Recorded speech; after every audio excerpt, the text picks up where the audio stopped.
So much.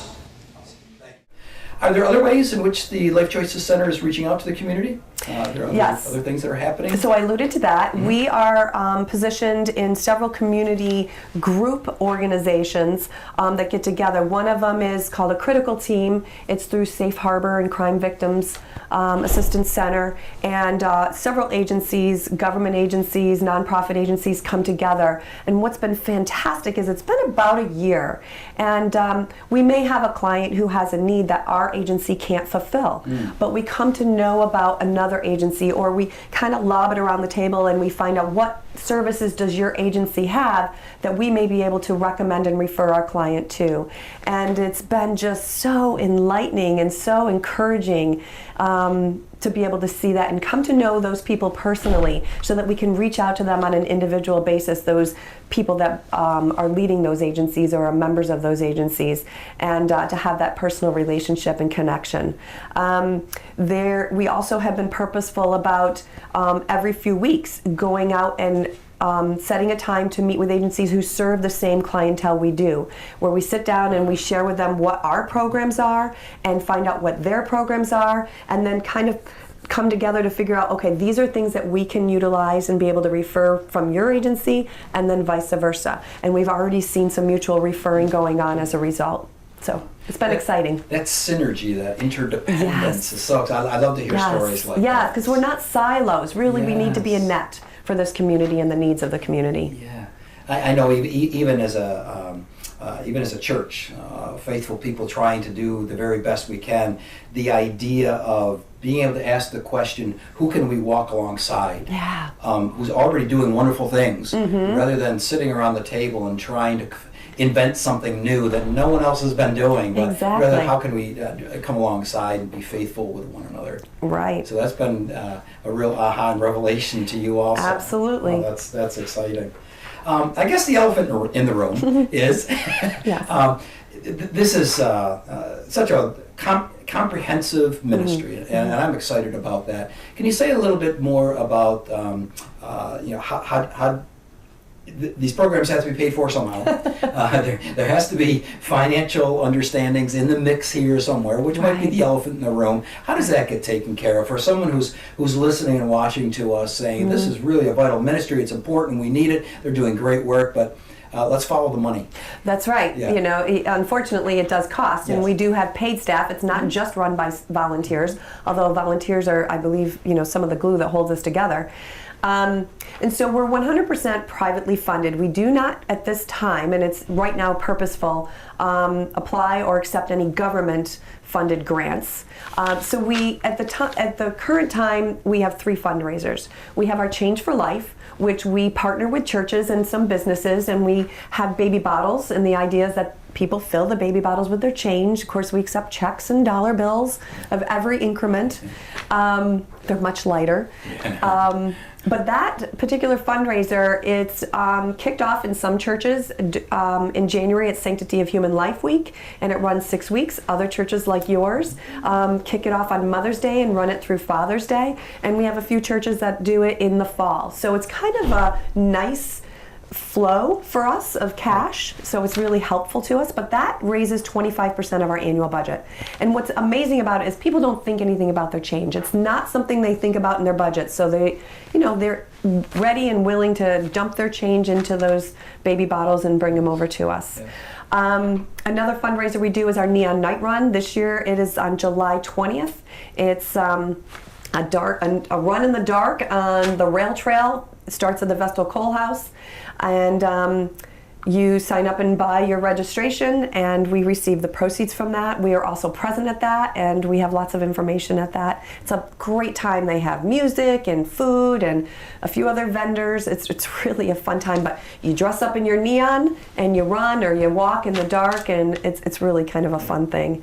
And then our final large fundraiser is a banquet we have in the fall, and right now we're working to figure out what exactly we're doing with that, but it'll be a banquet in the fall. Okay. So, but any information that you'd like to have as an individual regarding our programs, regarding our fundraisers or events that are coming up, you can go to our website at www.lifechoicescenter.org.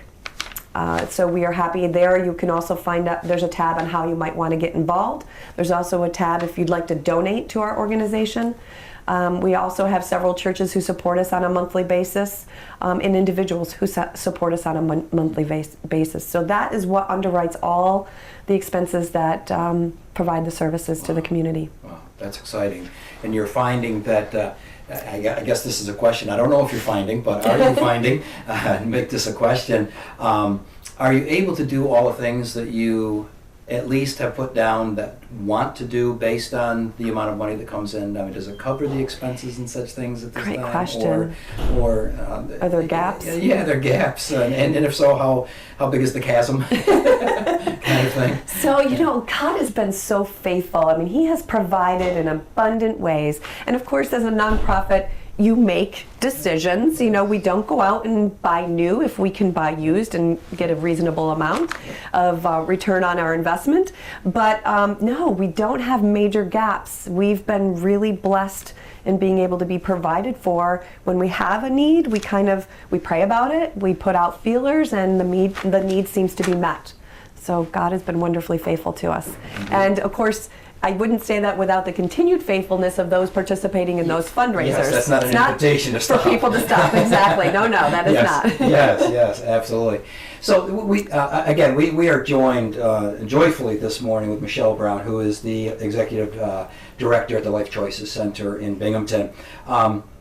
As we move forward, there's probably people that are watching and listening that could use your services. There are those that perhaps would like to find out more information or would like to be involved at some level. Is there any words of wisdom for all of them as they're listening to this? Is there any sage advice or wisdom that you can share with them? For those that might be listening, maybe even for the first time, or maybe I've heard this woman before, and here she is, and kind of sharing where you are right now. Is there anything else that you would like to share with them? Yes. I would just want to be an encouragement, to young people or people who have needs. Come and see us, because you just don't know. If we're not able to provide the service, or the need can't be met by what we do provide. We, as I said before, we're in connection with several other agencies in the community, and we do our best to try to direct you in the right place.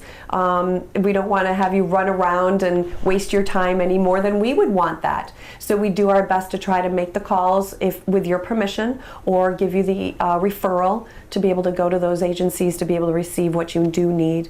As far as a community member who might be interested in participating and volunteering, I would say certainly go to our website, because we have our Get Involved tab, but both the clients and anybody who might want to be involved, you can always call our center at 607-205-8506, and you can call or text that phone number, and we will respond on a business day as quickly as possible. That is awesome. That is great. I guess we're kind of wrapping up. We have a few minutes left, but I'd like to know, you've been doing this a while, and it's had its challenges, I'm sure. It's had its victories. It's had its ups and downs.